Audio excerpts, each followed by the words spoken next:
Thank you very much for joining us, Samantha Pancheri, candidate for Milton Keynes South for the Green Party.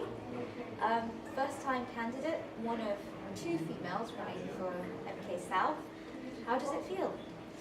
To be just one of two females, it's slightly scary because you're on a panel with a lot of middle-aged men who have a lot of faith in their own opinions, trying to put yourself across and be taken seriously. It can be a little bit intimidating at times, but at the same time, actually, it's also been quite an honour to represent women in politics and to be somebody at the forefront of trying to break open politics and make it more accessible, not just for women, but for disabled people, for black and minority ethnic people, for LGBT people.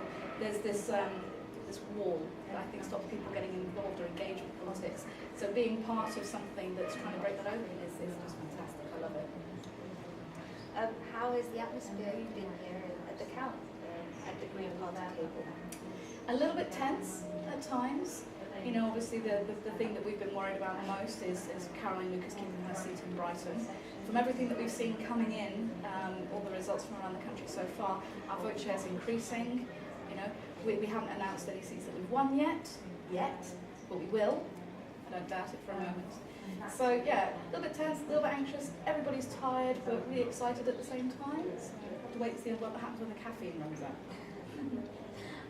The Greens are expected to do somewhat better than in 2010, with a projected 2.2 rise in the share of the vote. And what does that mean for you here? In Milton Keynes, that's absolutely huge. It doesn't sound a lot when you say 2.2%, but when you think what we're building on and what we're up against, because we don't have the resources of the other party. We don't have the big donors to pay for our marketing, so we can't get out there and deliver all the big shiny leaflets personally addressed to everybody. Everything that we do is done by volunteers, people who are passionate enough about our message to give up their time to walk around the streets of Milton Keynes, read leaflets through people's doors or knocking on doors or coming out on stalls with us just to talk to people out on the street. So for us to have just on that increased our vote share at all is a fantastic achievement. And particularly when you think what we're up against with what the other parties are able to do to advertise themselves, that marketing gap, it could be a huge barrier to us, but it's something that we're overcoming because people are genuinely interested in what we've got to say. So it's really encouraging, and it's getting us to look to the future. We're really excited about what's going to happen in coming years and elections that are yet to come.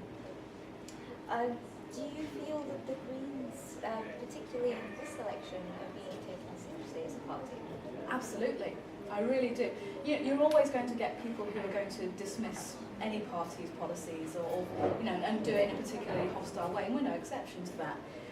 Our message is quite bold, and it's a big step away from what the other parties are saying, because the system that we've had for the past few years has given this illusion of there being a lot of difference between the parties, when in actual fact they've all been saying pretty much the same thing, but they've been saying it in a very lively, shouty way and pointing fingers at each other, so it makes you think that they're saying different things. Actually, we've come along with a completely different message, and a way of saying we don't have to have this austerity agenda that's cutting public services and selling off the NHS piece by piece. There is another way of doing it, and it's a very viable way of doing it.